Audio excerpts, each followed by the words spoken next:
What's up, wrestling fans? How are you all doing? My name is Aaron and this is Wrestling by Waldridge. If you're new here, welcome to the channel, and as always you can follow me on Twitter at WrestlingByW, and if you enjoy this video please leave a like, give it a share and subscribe. I'm on the road to 100 subscribers. I'm only 14 away and I just want to thank everyone that has subscribed so far. So in today's video I'm going to be giving you my thoughts and match ratings from both nights of NXT Takeover Stand and Deliver. And we kicked things off with Pete Dunne and Kushida. This was a great back and forth match to kick off Takeover with the match following up on the story of both men trying to prove to each other who the better technical wrestler is by trading numerous submissions, holds, great strikes and some great reversals. Dunne utilised his strength advantage as well as his patented finger manipulation, whilst Kushida went for the left arm of Dunne, which is often a staple in Kushida's matches, and there were some great submission teasers, mainly from Kushida, who always tried to execute his hoverboard lock, but Dunne showed great ring awareness by constantly being able to quickly reach the ropes. And then in the finish we saw Dunne viciously attack the hands of Kushida, which led into Dunne hitting the bitter end for the victory. It was a great match, but it was a shame that these guys didn't get an extra 5 or 10 minutes to tell their story a little bit better. And then next up on night 1 we saw the 6-man Gauntlet Match,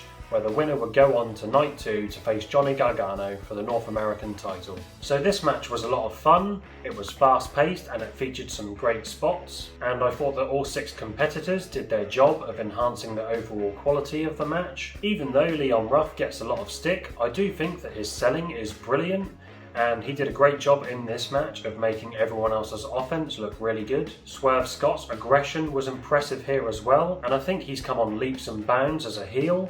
Swerve was definitely the MVP of this match and he lasted more than 20 minutes. Bronson Reed looked great in this match as well and showed great big man psychology. And then we got more stellar character work from Dexter Lumis, as well as some charismatic performances from Cameron Grimes and LA Knight. And I quite liked the booking of having LA Knight and Dexter Lumis eliminated early on in the match, as both men were considered favourites, and it made the match more unpredictable going forward. But it all came down to Bronson Reed versus Swerve Scott, who had quite a fun exchange with some great near falls. But in the end, my boy Bronson Reed picked up the victory with a massive tsunami splash, and he'll go on to challenge Johnny Gargano for the North American title on night 2. And then we got the match we've all been waiting for. Walter versus Tommaso Ciampa, and what a fantastic match this was. As you would expect, this was an incredibly hard-hitting affair, and the match told an excellent story of Ciampa having to revert back to his psycho killer / Blackheart persona to counter the strength and power of Walter. And early on in the match, outside the ring, we saw Walter go for a chop on Ciampa, but he misses.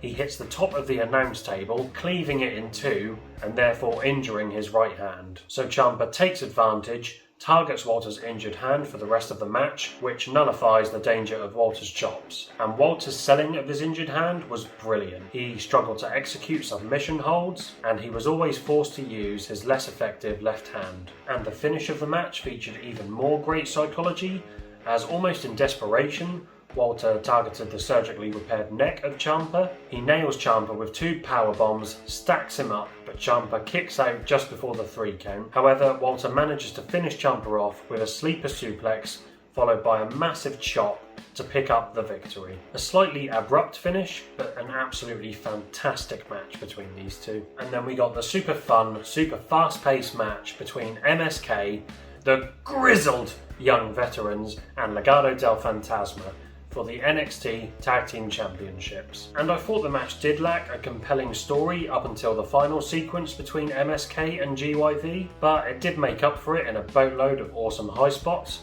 as well as a nice structure. We saw GYV working the heat, cutting off the ring and isolating Nash Carter, all whilst keeping Legato Del Fantasma on the outside of the ring, which built up to a Wesley hot tag.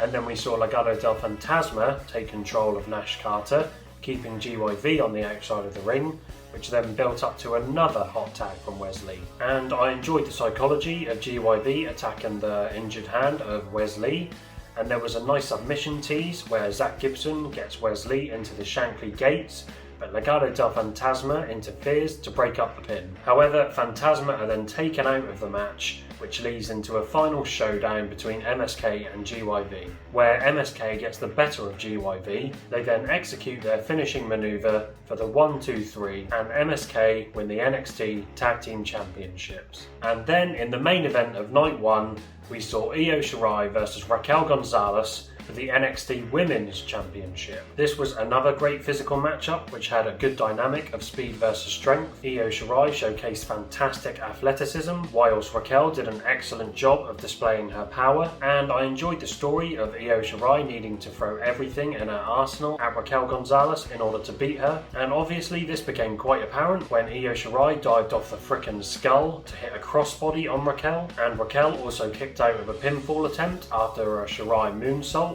which the commentators mentioned that nobody had actually kicked out of before. And the selling by both women was great, especially Shirai's, who sold Raquel's offense extremely well here, making her look like an even more dangerous opponent than she was before. And then we saw a strong finish where Raquel nails her powerbomb onto Shirai on the outside of the ring.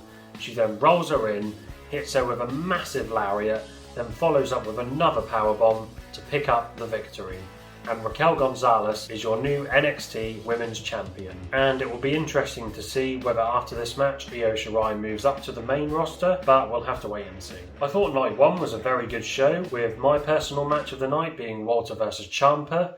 That was absolutely brilliant, but every single match on the card delivered. So let's move on to night 2, where we kicked things off with a really fun ladder match between Santos Escobar and Jordan Devlin to unify the Cruiserweight Championship. And despite the heel versus heel dynamic, I thought the match told a really solid story of Devlin using his aerial offense to counter the aggression of Escobar, and it wasn't long before we saw both men take full advantage of the match stipulation as they brought in ladders early on. And there was good creativity with the ladders as they were used as weapons numerous times, and there was also some exciting high spots from the ladders. We saw Jordan Devlin hit a picture perfect moonsault from the very top of the ladder, and then we saw him execute a Spanish fly from the ladders as well. And then the finish saw both men reaching for the titles, but Escobar headbutts Devlin, sending him flying through a ladder which was set up against the corner turnbuckle, which snapped in two. Santos then unlocks the title, wins the match, and becomes the unified Cruiserweight Champion. I would like to have seen both men climb the ladder for the titles a little bit more,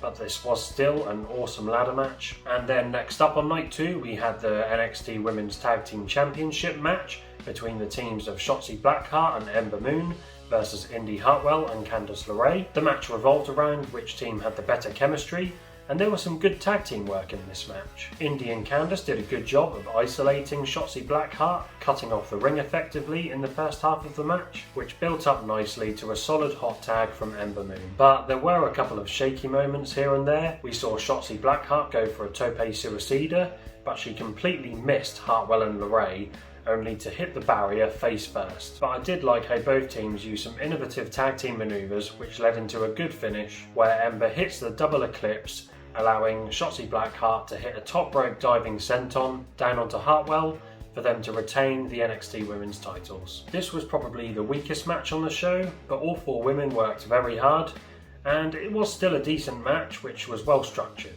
And then in the next match we saw the North American Championship on the line between Johnny Gargano and thick boy Bronson Reed. And this match told a great story of Gargano constantly attacking the ribs and midsection of Reed, whilst Reed used his power and strength advantage. And I thought there was great psychology used throughout a lot of this match. Firstly, Reed did a great job of not leaving his feet early on. He really made Gargano work for it, and it built up the anticipation for the moment when he left his feet really well. Gargano's work to the midsection of Reed was really clever, as Reed always failed to capitalise after he had hit a big manoeuvre, and I thought that Reed's selling of his midsection was brilliant. Not only did he sell after taking offence, but also when dishing it out. And the match finished with Reed being slightly too ambitious here, as he goes for a moonsault, which Gargano avoids. Gargano then takes advantage, hits two one final beat DDTs onto Reed, picks up the victory, and retains the North American title. And in the penultimate match, we got yet another hard-hitting affair between Karrion Kross and Finn Balor for the NXT Championship. And I loved how the match began, with Balor making good on his promise by angering Kross to make him more susceptible to making a mistake. And then the match proceeds to tell the story of Balor attacking the left arm and left shoulder of Kross, in addition to attacking the midsection of Kross later on in the match, which was all done to counter the strength and ferocity of Kross. The match had a nice pace and flow to it, always building up to the big sequences but allowing enough time for the guys to sell. And in general, the selling by both men was awesome here. Kross did a great job of selling the injured arm as well as his midsection, whilst Balor, like Io Shirai from the night before, sold Kross's offense really well, making him look like an absolute monster. And the finish also made Kross look incredibly strong as he escapes an abdominal stretch, only to nail Balor with a vicious ground and pound assault to the back of Balor's neck. And then Kross follows up with a Doomsday Saito and then 2 elbows to the back of Balor's head to pick up the victory, and Karrion Kross is the new NXT champion. This match personally exceeded my expectations. I thought it was awesome, and this was definitely Kross's best NXT match to date. And then in the main event of the night, we saw the grudge match between Adam Cole and Kyle O'Reilly. And what a promo package before the match. It was absolutely brilliant and it gave me goosebumps. Also, rest in peace the Undisputed Era theme song. I'll miss you. The first half of the match told an excellent story of Cole attacking the neck of Kyle O'Reilly, and I liked how both men took turns to elevate the brutality of the match as it progressed, and there was a ton of innovative and nasty looking weapon spots. We saw chairs, chains, TV monitors, announce table spots, and then in the middle of the match we see Cole hit O'Reilly with a low blow, which signalled the turning point, where the story becomes more about both men inflicting as much punishment on each other as possible. For instance, we see Cole try to Pillmanize the neck of O'Reilly. We then see O'Reilly lock in a guillotine on Cole, but Cole falls backwards through the stage, and then in a nice callback to the feud itself, we see Cole hit another brainbuster on O'Reilly onto the steel steps. And then we saw another great story beat in the finish, where Kyle O'Reilly nails Adam Cole with a low blow, exacting some revenge from what happened earlier on in the match. And this led into the finish where Kyle O'Reilly wraps the chains around his knee. He then delivers a big diving knee strike onto the head of Cole onto a chair to pick up the big win. I thought the selling was great in this match, but it did get a little sloppy in the second half, and some of the near falls weren't really believable either, and I thought that some of the weapon spots were a little unnecessary, seeming to only be there to prolong the length of the match. But nevertheless, this was still an awesome match between these two. And that is my NXT Stand and Deliver review. An absolutely cracking couple of nights of wrestling. And I would say that Kross and Balor was probably my match of the night from night 2. I did like Cole versus O'Reilly, but there were a few flaws in the match towards the end, so I do think that Kross versus Balor was slightly better. However, I would still say that Walter versus Champa was probably my match of the pay-per-view itself. But yeah, let me know what you thought of Takeover in the comment section down below. Let me know what your favourite matches from both nights were. And just to give a quick update, I'll hopefully be doing a similar review of Wrestlemania on Monday, and then I should be releasing my top 5 wrestler matches of the week on the Tuesday. Again, everyone, if you enjoyed this video, please leave a like, give it a share and subscribe. I hope you all have a great day, guys, and I'll see you all next time. Bye bye.